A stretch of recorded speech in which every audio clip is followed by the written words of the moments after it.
The views expressed in this program do not necessarily reflect those of this station. Welcome to Insights into Northeast Michigan, a WBKB News public affairs program. Insights deals with the issues affecting those in the community, as well as Northeast Michigan and the state. And now, Insights into Northeast Michigan.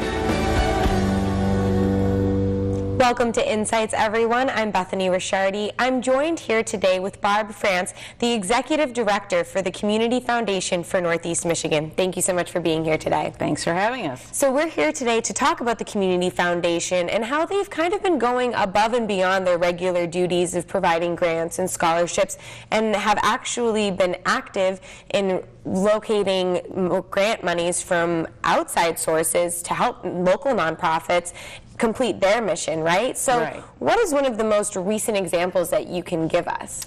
Well, the Community Foundation has been working with the Great Lakes Stewardship Initiative for a long time.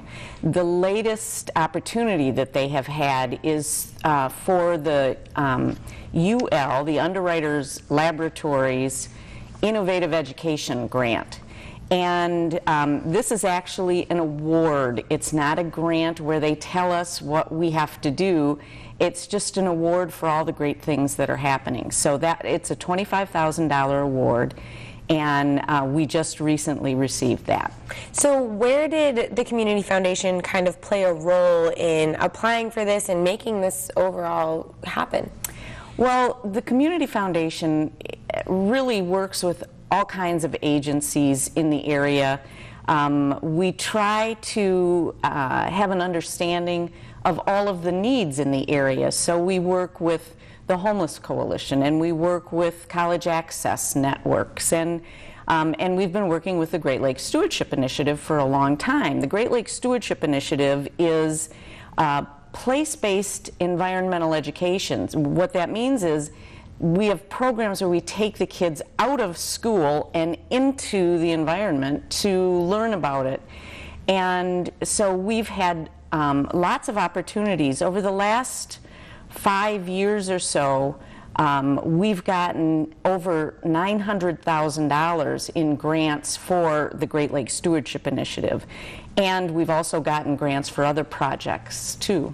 So why do you think that the Great Lakes Stewardship Initiative is so important to our region? Well, first of all, Lake Huron is our closest neighbor. And we need to make sure that we're good stewards of the environment. And what better way to make sure that that happens into the future is to teach our young people about it. There's a lot that's been learned about place-based education when you take a child out of the classroom and they don't have to learn from a textbook.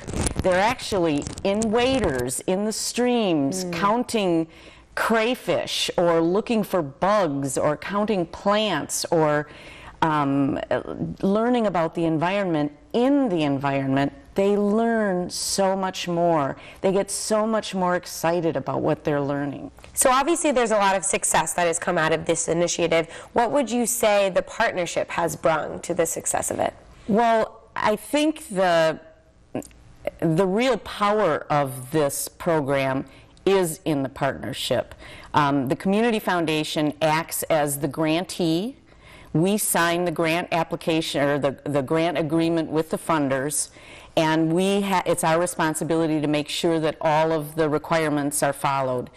But it's working with all of the agencies, not only the Community Foundation, working with NOAA and the Michigan Sea Grant and the other agencies that are the leadership, but also this program works with so many community agencies that the collaboration is absolutely incredible, and that's what gives it the power.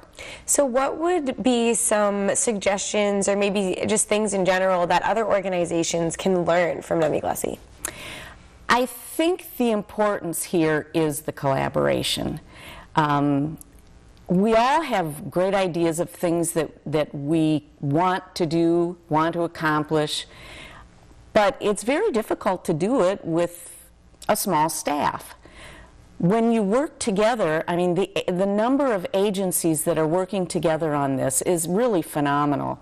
There have been more than 4,000 students in Northeast Michigan that have participated in that. You can't do that without every school system, all of the environmental agencies, anybody that wants to accomplish something works together with the Stewardship Initiative, and we're able to accomplish it because there are so many people on the ground making it happen.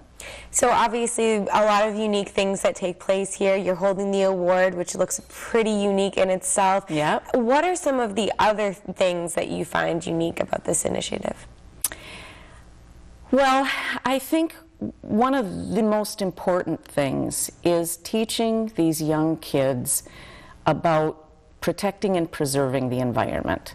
We all know it's important, and kids can look at a book and go, yeah, that's very important. But when they're out there doing it, and they're out there becoming stewards of the community, it takes on a whole nother perspective for these kids. I mean, they feel that it is their responsibility to be good stewards of the environment. And if we hadn't have brought them out into the environment for this learning, I doubt that would have happened. So that is the biggest strength, I think. So obviously this probably won't be the last time that the Community Foundation goes to outside sources to try and help local nonprofits. Are there any future goals or anything like that planned? We usually kind of work with what comes up. The Community Foundation itself doesn't have outside programs.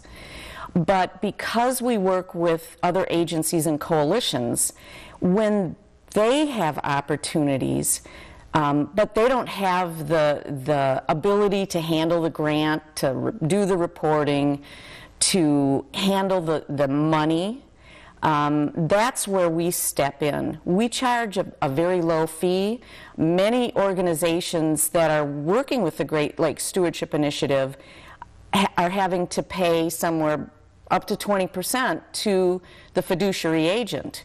We charge 2% because we want to be partners with all of the agencies in our communities. So that gives us opportunities to work on lots of programs. We've gotten grants recently for humanities programs, and we've gotten grants for healthcare programs. And we're always open to opportunities, and either we find them through our contacts or the agencies that we work with find them and then come to us to see how we might be able to help them. So how could someone learn more about the initiative and maybe getting in touch with the Community Foundation for grant opportunities? They can contact the Community Foundation through our website, which is www.cfnem.org. And there's information there about all of the funds that we have. They can also make a gift we have, along with the program funds for the Great Lakes Stewardship Initiative, we have a small endowment that we hope will grow to help support these programs into the future. So, because the funding will not last forever. So we're trying to make the best advantage we can of the funding while we have it, but we also are trying to build for the future. So people can make a gift to the Great Lakes Stewardship Initiative Endowment Fund by going to our website and clicking on Make a Gift and find the fund, and that would be another way to do it. You can also make a gift directly to the program funding. But if you have questions, give us a call or send us an email. Awesome. Well, thank you again, Barb, for being here today. We appreciate it. Thank you. And thank you for joining us, but don't go anywhere because we'll be right back with more. Welcome back, everyone. Thank you so much for joining us. I'm now joined here with Brandon Schroeder with Michigan Sea Grant and Sarah Waters with the Thunder Bay National Marine Sanctuary. Thank you so much for being here. Thank you for having me. And I think congratulations are in order on receiving the National UL Innovation Education Award, so congratulations. Do you want to tell me a little bit about both of your involvements with this initiative award? Sure. With Thunder Bay National Marine Sanctuary participates in the Great Lakes Stewardship Initiative here in Northeast Michigan, and we work directly with students participating in the network, and we're also part of the leadership team for the network. So Michigan Sea Grant, a program of Michigan State University Extension, has been a proud partner, leadership partner of this Northeast Michigan Great Lakes Stewardship Initiative Network. Our role is focused towards the Great Lakes and Great Lakes Science and Stewardship, and it's been really awesome to have students, teachers, and schools as partners in doing our mission and work. So going into that mission, what exactly is environmental education in this placed area? So the Northeast Michigan Great Lakes Stewardship Initiative is really framed in an educational process, an exciting educational process that we call place-based stewardship education. And in my mind, it's really where students, through their learning, whether it's science, math, English, language, or arts, students through their learning are involved in environmental stewardship projects locally that are making a difference in their communities. And there's some really great examples. We have some awesome schools, amazing educators, and some really enthusiastic students that are doing some pretty neat stewardship projects that are making a difference in their communities. Rogers City students studying vernal pools with Michigan Natural Features inventories. We have Thunder Bay Junior High adopting local alpina beaches with the Alliance for the Great Lakes in our program. Working with the National Marine Sanctuary, building robots to look for invasive species and study water quality. And down in Alcona, we have students that are tracking threatened and endangered species in Negwagon State Park, and a whole pile of projects that are putting kids in the water to do water quality studies. Just up and down the coastline, some really exciting projects where our students are put forward as, really committed leaders in accomplishing exciting environmental stewardship projects. And it sounds so hands-on, which is obviously a great benefit. So we've been able to see some of the faces that are involved in this partnership already, but could you go into some deeper detail? Who is really involved? Students, teachers, everyone. Who's involved with this partnership? Sure, it's a really broad network, and like you said, there's students. So this past school year, 2015-2016, there are about 4,100 students participating in 8 counties in Northeast Michigan, and about 94 teachers and 32 schools. So really broadly across all the districts, and then many community partners, even more than you see here. Over the years it fluctuates because every year the projects are different, so the community partners involved will vary a little bit, but I'd say, Brandon, about 100 community partners overall, and again that some government organizations, some nonprofits, and some individual volunteers as well. And as far as the student numbers go, since 2009 it's been about 19,000 students reached in Northeast Michigan, which is about 20% of the total student population. So obviously receiving this award is very unique, a great accomplishment, but I'm assuming it's not the end. So how can some other organizations and members of the community find out more about this organization and maybe get involved? Yeah, absolutely. As Sarah said, this is really truly a network and collaborative partnership, and we really thrive on fostering school and community partnerships, and so there most definitely is a role for the community to connect with schools, educators, and students. And there's many ways that they can do that. Most certainly, they're at the heart of identifying some of the opportunities where students can get involved: community development goals, conservation stewardship plans, basically asking the question of where can we insert students as leaders in our communities. On the back end, committing resources, time, volunteer, funding, and equipment to schools so students can be successful in accomplishing their projects. And of course, funding goes a long ways when it comes to putting students on buses to get them to their field sites, or paying for the substitute teacher so that teachers can go get training through this network. And the Community Foundation has an endowment set up for this partnership, so financial resources are always welcome as well. So bringing it back to the award again, the UL Innovation Education Award, what was it like to apply for something like that? Well, I would say it was a bit of a challenge, but the network leadership team got together, and there was an application that needed to be submitted. And I should say we did apply last year for the award, and we did not receive the awards, but we decided to go forward again this year. So we did the application, and that was followed up with a video interview, and the awards committee for UL, when they made the final cut of the awardees, we did an additional interview and had a video submission as well of the students out there doing their projects, and then we were notified of the award. So there was a bit of a process over a few months, but we were excited to be in there with other national applicants from all over the U.S. and Canada, and in the end there were 5 awards presented, and we're really excited that Northeast Michigan got one of those. Can you go into some of the details of those other candidates? What was your competition like? Sure.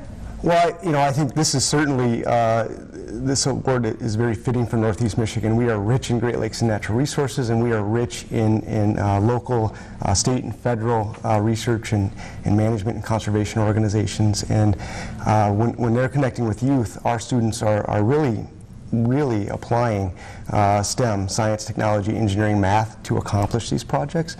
So we're proud of this award because it really makes sense that we have this team of students, this group of students that are not only doing STEM learning but applying it in conservation service. And I think that really reflects the competition across not just the country but international. Again, we had some Canadian applicants too, but around the country some really exciting projects, really innovative ideas about how to get students involved through STEM in their communities' environmental stewardship, and we're proud to be a part of that conversation nationally. So now I understand there was also the $25,000 that came along with it. What is that going to be used towards? Well, like Brandon said before, funding is always very helpful, and the main thing it will be used for will be to support those student projects at the schools. So transportation, as Brandon mentioned before, is always a big need for students to be able to get out there outside and get to their field sites, and also equipment needs and support for teachers to do trainings. So the funds will first and foremost be going to those areas. Sounds like they will definitely be utilized. Definitely. Our goal with those funds really, because of our great partners, we're really able to look at those funds with the support of the Community Foundation and ask how do we reinvest them in our schools to keep doing great STEM-based learning in service of the environment in our communities. Great. Well, I'm looking forward to seeing how everything grows, and thank you so much again for the both of you being here today. Thank you. Thank you. And be sure to stay tuned because we'll be right back with more. Welcome back, everyone. Thank you for joining us. I'm now joined with Tracy D'Agostino, a Michigan State University Extension educator, and Megan Goss with the Nemi-Gillespie Network. Thank you so much, ladies, for being here today. Thanks for having us. So I have an understanding that both of you were able to actually go to the award ceremony and receive the award. What was that like? Where was it? So UL Innovation Education Award flew us to North Carolina, where we had an opportunity to see their UL University and their testing facilities and meet up with the NAAEE folks as well, and all of the other winners from this year. So there were 5 networks organizations that won the UL Innovation Education Award, and we had the opportunity to spend the entire day with them talking about what we did, our experiences, thinking about where we could collaborate, and that my favorite part was getting to tour the testing facilities. As a science geek, I just loved all of the opportunity to see their labs where they do all of the testing, and so many opportunities to connect with kids and strengthen STEM here in Michigan. Absolutely. How about for you? It was really neat getting to visit all the different laboratories, but also getting to connect with all the different award winners, and then all the networking opportunities made available through UL, but also the NAAEE. I think this award is going to be really interesting to see how those collaborations develop over the next year with this award. So kind of going into it, you see the UL symbol on a lot of different products. What does it exactly mean to a consumer when you see something like that? Well, UL stands for Underwriters Laboratories, and they really help to work with manufacturers and consumers to help guarantee safety. And they really help set the standard for a lot of the safety of our electronic products, but also things like personal flotation devices or life jackets. So once you start looking for that symbol, the U and the L, you'll be surprised how often it's found on products. Just start popping up everywhere. It really has. Pretty much anything that has electricity running through it, so vacuum cleaners, ceiling fans, light fixtures. It was just really cool. My favorite was the helmet testing. They test for firefighters' equipment, helmets, eye protection, so just a whole, pretty much anything you could think of they had testing for. Very cool. We even got to see like how they test for building safety in the case of earthquakes. Wow. So really wide range of engineering skills, science being applied. Was really interesting and cool to connect with all of the different researchers there. So we keep talking about partnerships, a lot of partnerships that go into this. What exactly is your role with the NEMI-GLESI and then yours with the Michigan State University Extension? Well, I am the network coordinator, so I work with a variety of schools, students, teachers, and also help connect those groups with community partners. So how to connect those projects that students are completing with all the community partners with their missions and goals, and really help facilitate the network while getting to connect with the students on a hands-on level as well. How about for you? So with Michigan State University Extension, my role is to increase science literacy across the state of Michigan.